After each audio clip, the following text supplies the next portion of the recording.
You cannot defeat somebody who refuses to give up. For starters, let us agree that we are not giving up. It doesn't matter what speed we are moving on, very fast, very slow, pausing, but we are not giving up. Power. Our power. Thank you very much, ladies and gentlemen. Please resume your seats.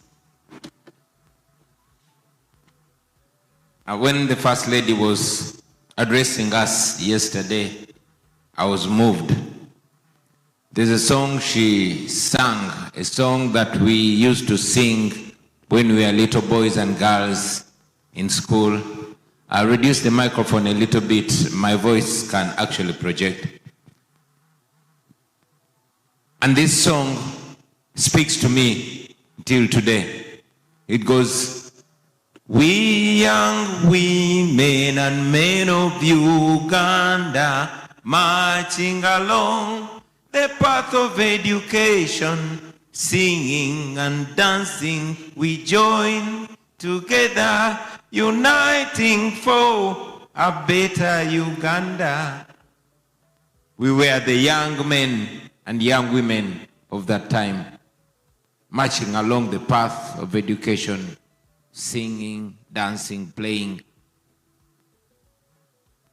But most importantly, the words that I picked, uniting for a better Uganda. Young women and men of Uganda marching along the path of education, singing, dancing, uniting for a better Uganda. This is what we were taught. This is what we try to teach the children, even in times when education is dying, when what is being taught to our children is murder and hate. When the only songs we sing are the songs of wailing and pain. When it is deliberate by the state to disunite and divide the people of Uganda, still we dare to think, we dare to look back. It's interesting that it keeps reflecting back in the days, especially in the current day. The diaspora leader, Dr. Kauma, and your entire executive. I've also seen our former diaspora leader around, Comrade Herman Ainebiona, the California leadership, Comrade Aisha Nachijova, together with the California leadership, Comrade Semakola Joel, David, Daka Kenneth, Fiona Nalubwama, I've seen you, Comrade Senkomba William, Claire Chimbugwe, and all those that helped put this together. I salute you. All other leaders from within the United States and from without, different chapters of the United States, Bali Marvin from Boston, Richard Katongole from Ohio, Daudi Wantate from DMV, then those that flew in from Australia, Nakato Stella from Canada, Brenda Nakato. The noble members, the comrades, the Ugandans, the leaders without titles. I see Comrade Maggie Kaira and dear husband, many of you that love our country, the friends of Uganda, who don't have to be here, who would have had more beneficial things to do, but are here with us today. I salute you.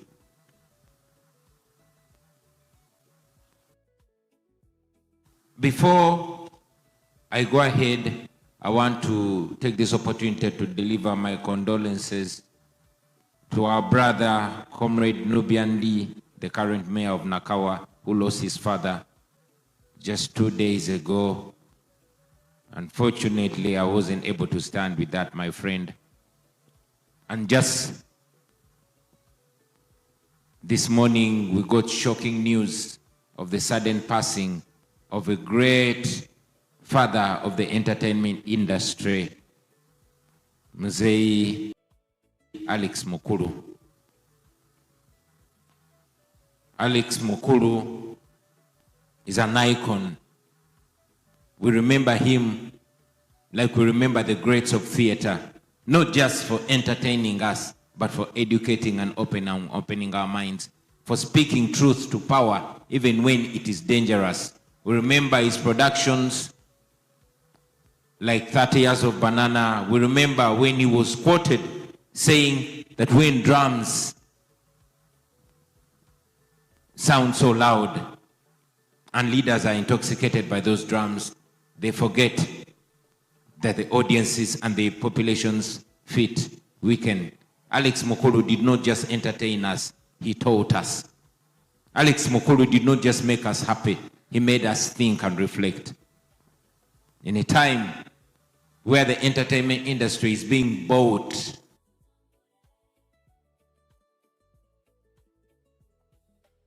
where the conscience of those that are supposed to be the Shakespeares and the Aristotles of our generation are having their conscience bought, Alex Mukulu did not. We salute him. We lost a great Ugandan. Ladies and gentlemen, I request that we all stand and observe a very brief moment of silence for Mzee Alex Mukulu. May his soul rest in eternal peace. Amen. Please resume your seats. But it's not all sadness, ladies and gentlemen. Even within our struggles, it is punctuated with moments of motivation. For example, just a few days ago, our brother, our young brother, a revolutionary guy, stubborn for the truth, called Semanda Manusuru, also known as King Saha, made us proud again. He pulled one of the biggest concerts in recent Ugandan history. This was not just about King Saha. This was about what he represents. And once again, through him, it was proved that when you stand with the people will stand with you. I congratulate you, Comrade King Saha.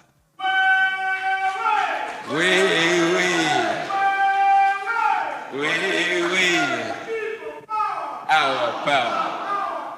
People power. We've met a head boy from Boston, Atemugole. In the same breath, ladies and gentlemen, like I said, when you stand with the people stand with you in big or small ways, in tough or happy times. We all saw that again, just like dictatorships want to intimidate minds that influence critical thinking, there's a noble gentleman called Dr. Spire Sentongo. Dr. Spire Sentongo has always used his talents and his abilities not to woodwink, not to fool the people, not to stop them from thinking critically, but to ask the questions, the uncomfortable questions that matter. Unfortunately, like it is their way of silencing voices of dissent, Dr. Spire was slapped with an unjust and unfair bill of 30 million for simply speaking truth to power. The people of Uganda came through and stood with Dr. Spire. The regime wanted him to pay 30 million in 3 weeks. In the Uganda economy, it was impractical. But people stood with Spire, and they even, I'm informed that they collected much more than 30 million. No wonder I recently saw him drinking beer. Dr. Spire, from me and the diaspora team where I live now, we send you belated birthday greetings. Now, friends, today I was meant to read my speech to you. I wrote my speech about a week ago. But yesterday when the First Lady was talking to us, and indeed when I came and listened to thoughts from you, which I think was important, I discarded my speech. Maybe I will share it on my social media and you read it from there. I decided to make this conversational, to speak off cuff, to grab this opportunity to also express myself to you. I will focus my communication today on only two things, maybe three. I want to focus my communication today on appreciation and thanksgiving, and also on an imagination on the way forward. In fact, I want to appreciate the Almighty God for the gift of life.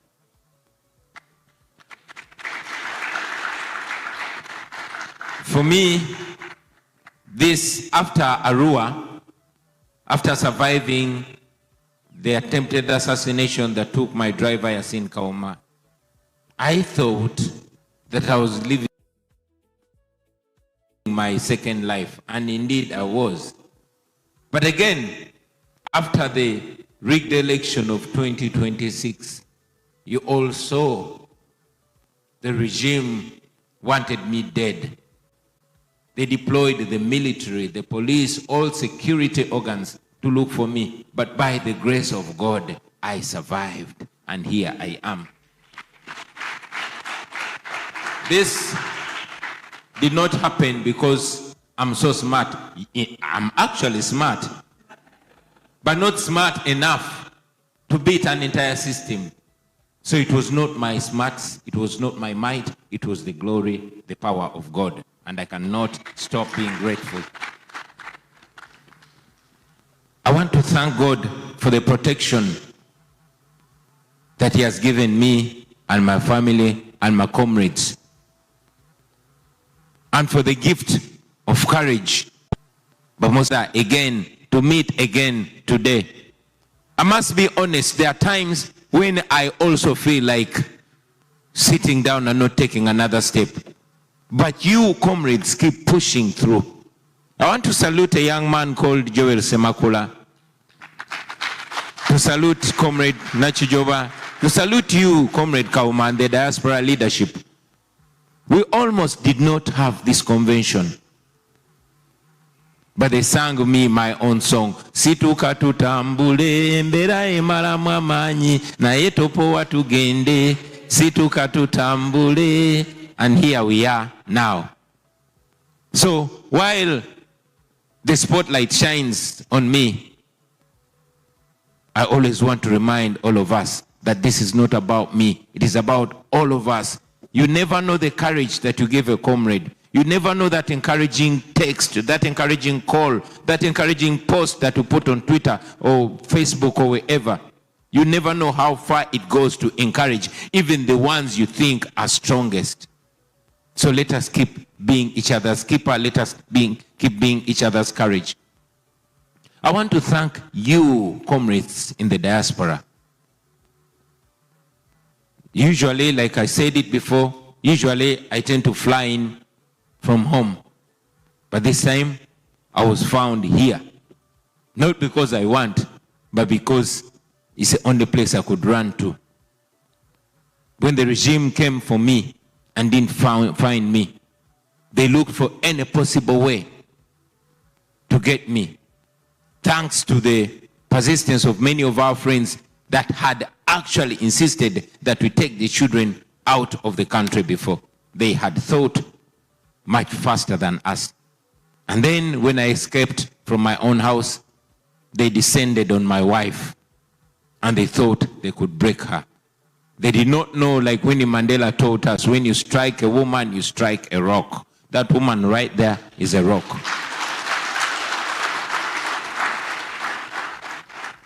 I found myself in a situation where I had to run away from everything that I had ever built.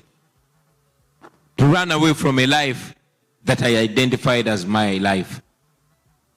But look, when I reached you, you welcomed us, me and my baggage.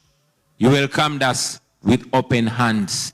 You opened your hearts, you opened your houses, and many of you opened your wallets for us.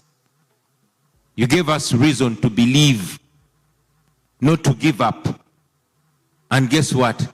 We did not even have time to get depressed. We started where we stopped, and now we are moving forward. Thank you very much. And this you've not just done to me and my family, but to other comrades. You have given us a soft landing, even when the ground below us has been scrapped away. It is like falling from many, many floors up, but finding a soft landing. You comrades have done that. You have done that to the comrades back home. You have supported the political prisoners. The First Lady was here yesterday and she was thanking you. And I want to reiterate her words. It is you, when political prisoners come from jail, it is either me or the leaders at NUP that they salute. They don't know that you are the wind beneath our wings. You, the groups of women, you've come together, you've paid school fees for the children of the political prisoners. You have looked after the families of those missing people. Thank you very much.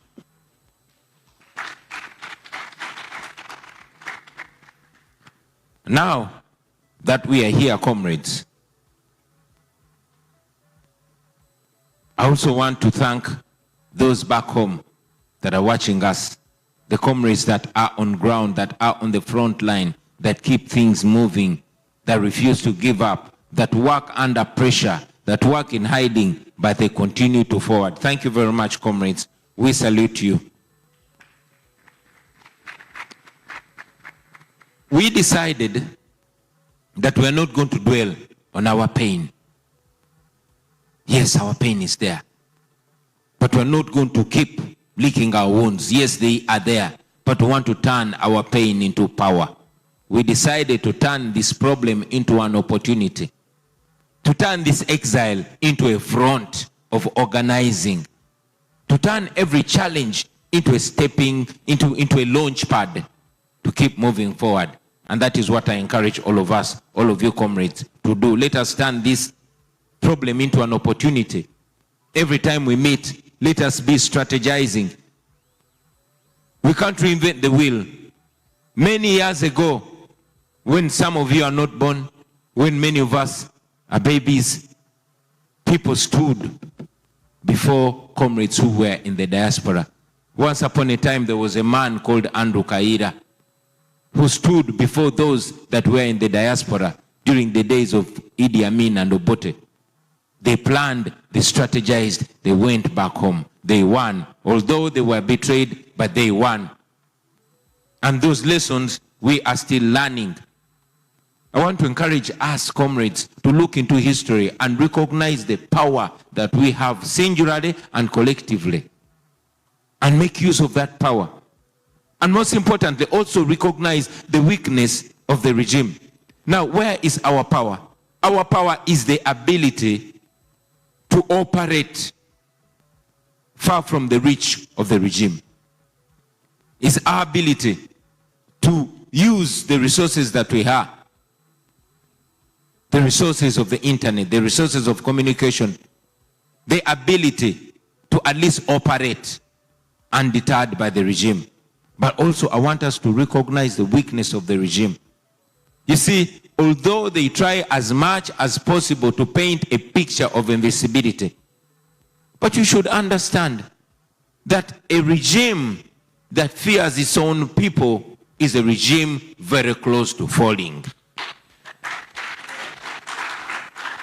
And that fear is already evident. A strong government does not fear its own people, does not fear students. A strong government does not fear women. A strong government does not fear journalists, does not fear religious groupings like Muslims. Yes, they've abducted all our people. Yes, they've picked Kizza Besigye, is in prison. They've tortured and imprisoned Lukwago. They've disappeared and later on detained Mwanga Chivumbi and many others. Zali is missing. Eddie Mutwe is in prison. Waiswa is in prison and all that. But let that anger be a reflection of us. Let us not operate out of anger. Let us distill that anger, process it, and find reason to move on.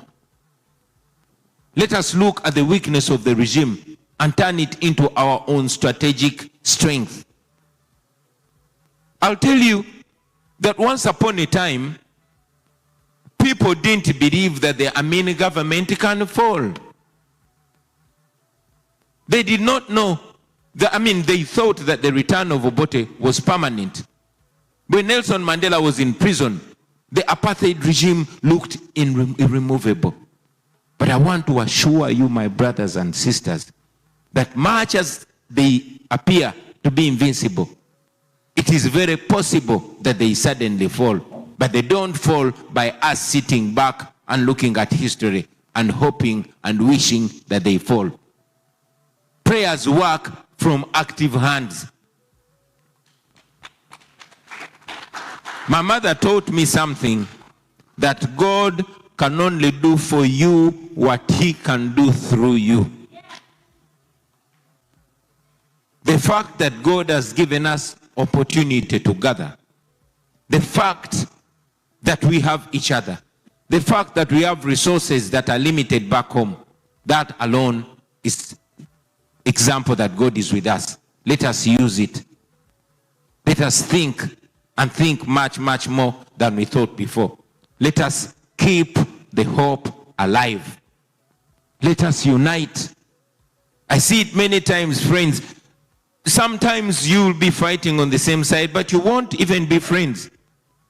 We don't have to like each other to see that the right thing benefits all of us. Let us tap into it. Many people, we've disagreed with him. I've seen some of my brothers who strongly disagreed with my move to leave the country. But eventually it happened, and they noticed that they have to run as well. Let us bring together what unites us, because we are all, prisoners in the same prison. Whatever anybody can do, let us tap into that. Don't look at those that don't agree with you as enemies. In a fight against a dictator, every effort counts. Let us use it. Every resource work, let us use it. Here, we belong to the National Unity Platform. But I will tell you that it is not only one party that will be useful in the removal of a dictator. There are even those that don't like us, but they hate injustice more. So let us offer that leadership. The people of Uganda placed us into a position of leadership. And this is a position where our emotions have to be shelved so that we do what must be done. As I conclude, ladies and gentlemen, I want to ask us to remember that the road we have walked so far has not been in vain. There are many reasons, and some lady talked about it here, that we have voted and voted and voted, but they continue rigging. But again, if we didn't go to these elections, we would not have the moral authority to speak to anybody. The regime would have justification to tell lies. After 2021, some friends argued that I shouldn't run against Museveni again. But many of you know that Museveni has always had, like many other dictators, he has always had the tendency of picking his own candidates. So imagine a situation where Museveni picks another, thank you very much. I'm not in the habit of mentioning names, but another, what did he say? Exactly. And then after that, he's going to have all these minions go to Kololo and legitimize his rule. But now he is struggling with legitimacy because everybody saw it. The whole world saw it. But most importantly, the people of Uganda know that not every leader has sold out. There are even those that used to be walking shoulder to shoulder with us in 2021. Little did we know that their conscience is viable. So it was necessary, like it continues to be necessary, that we present ourselves. After 2026, we encourage the people of Uganda to go and challenge for leadership even at the lowest level of LC1. Many of you saw that this time it was lining in the back, but still you would have a line of 400 people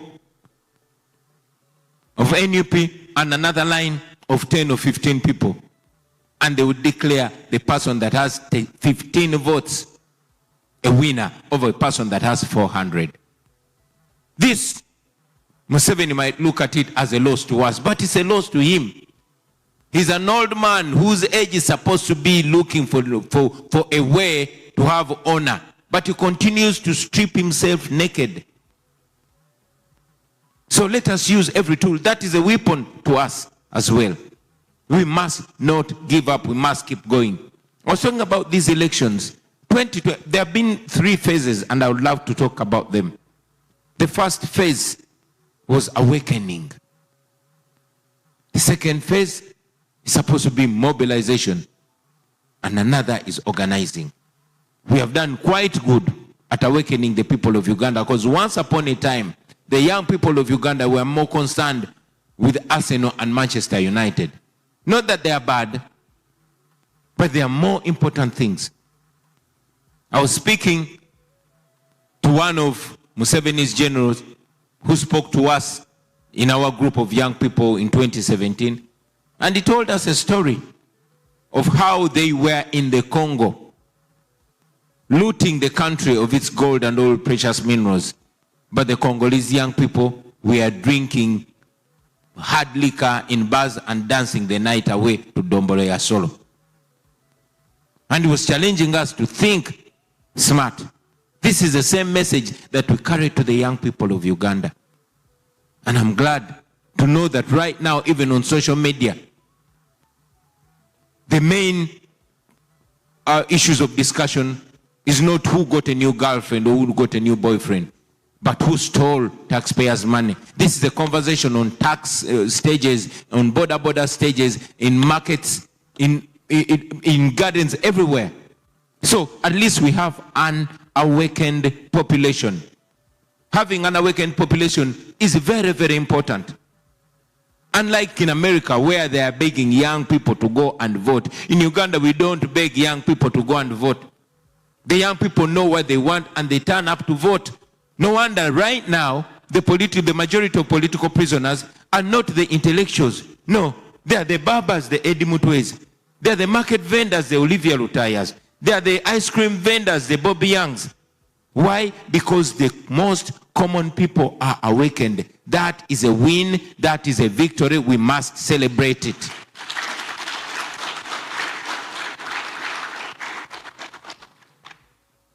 The next step was supposed to be mobilizing our people and uniting them. And that, we've also achieved it.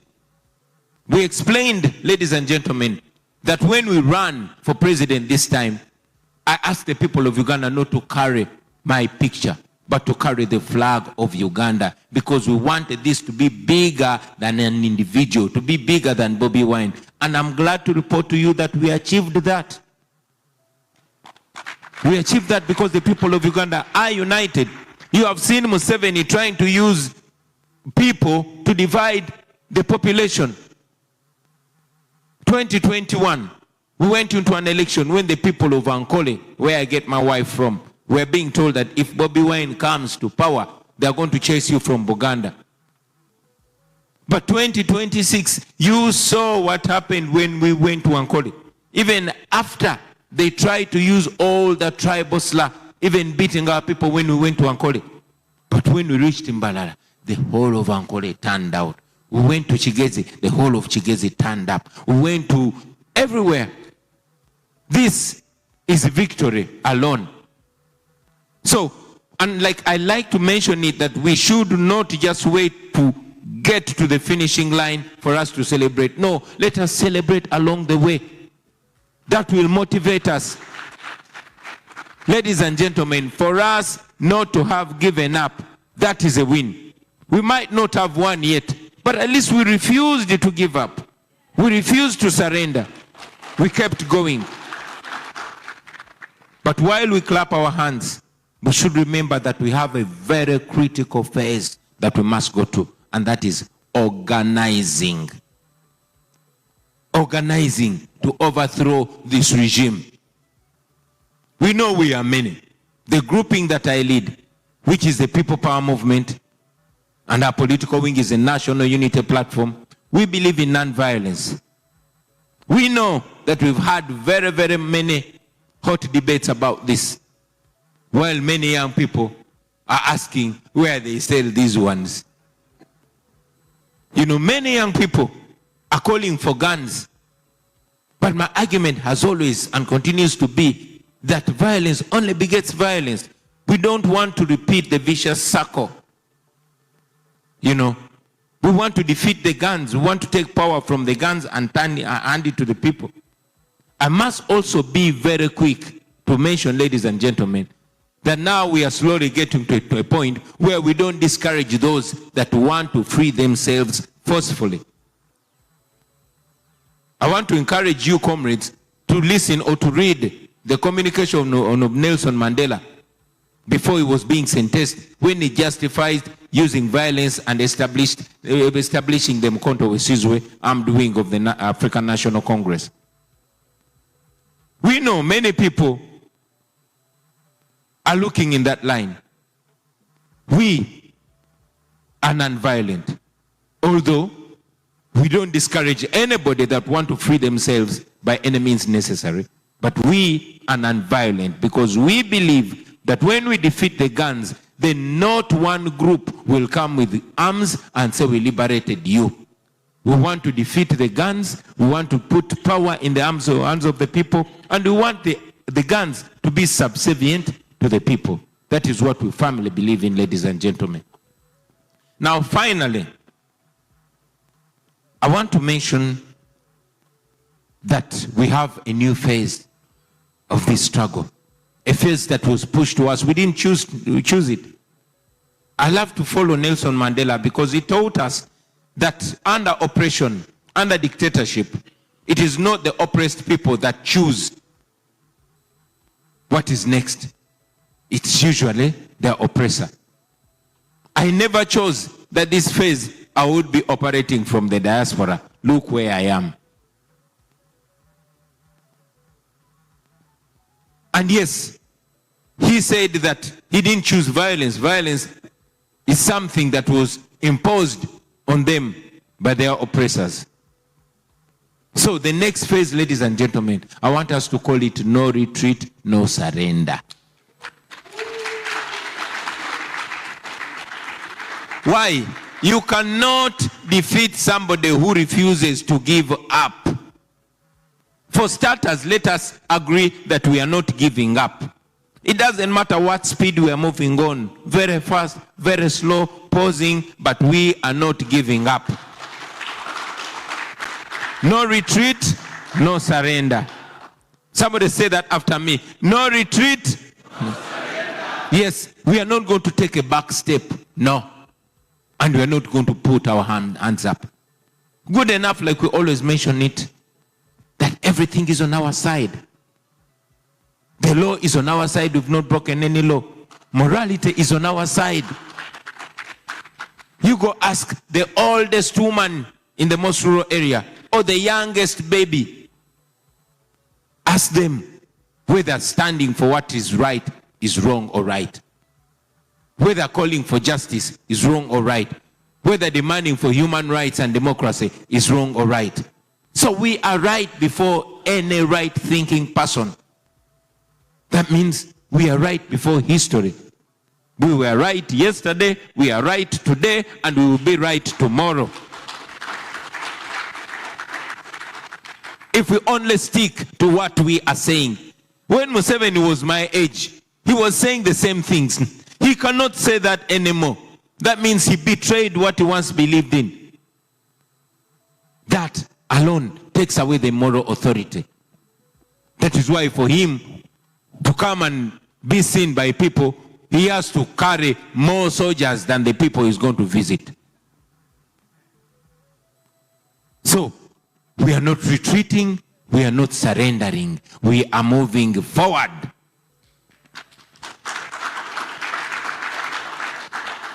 But that moving forward has to be practical. Dr. Kauma said something. He asked the question that how many are going to be still on this move after here. Let us not do this only once a year. Let's do this at least once every day. For every day that passes, do a self-evaluation. What have I done today to advance the struggle? Even if it means just calling, making a call to your comrade or to your leader and discussing it.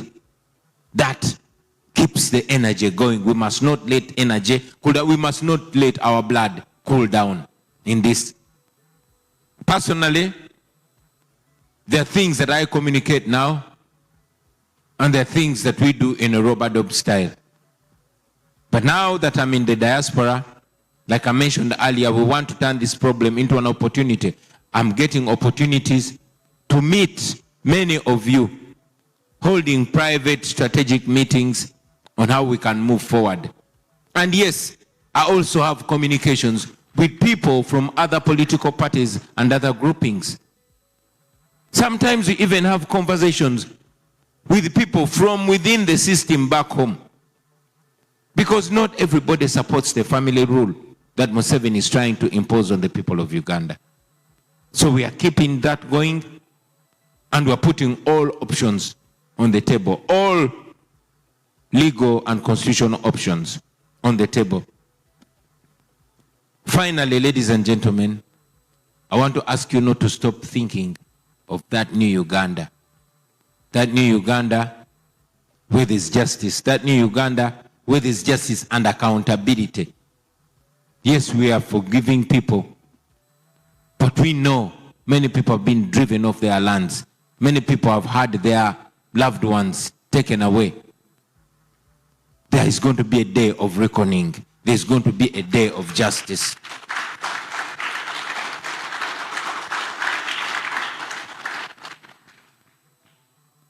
We know that many people have been killed.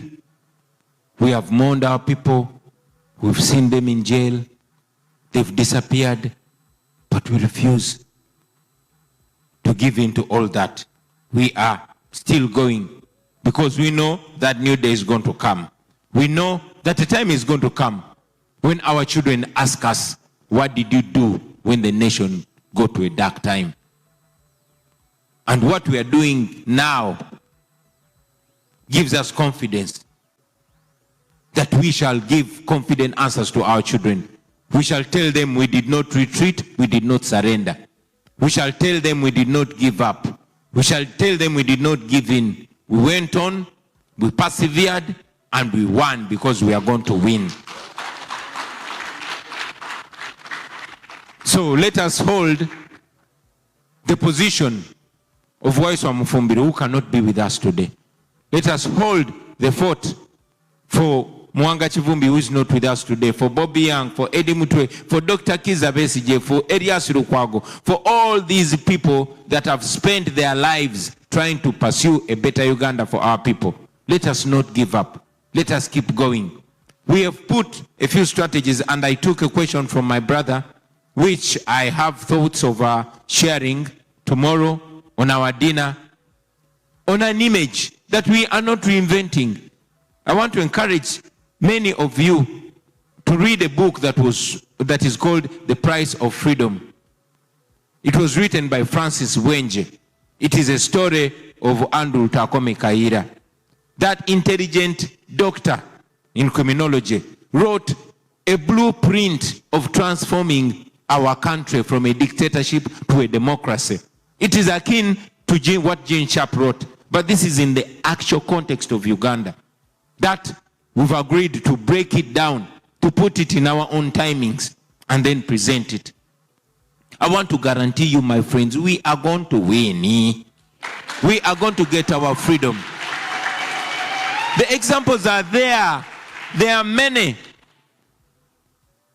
Many people got into desperation during colonialism, but it ended. During the Amin dictatorship, but it ended. During the apartheid regime, but it ended. Yes, the times are different, the circumstances are different, And we are different. But I want to tell you, the lessons are still the same. The lessons are still applying, and we are going to apply those lessons. Good enough you are following. You know the people of Uganda, majority of them are for the cause.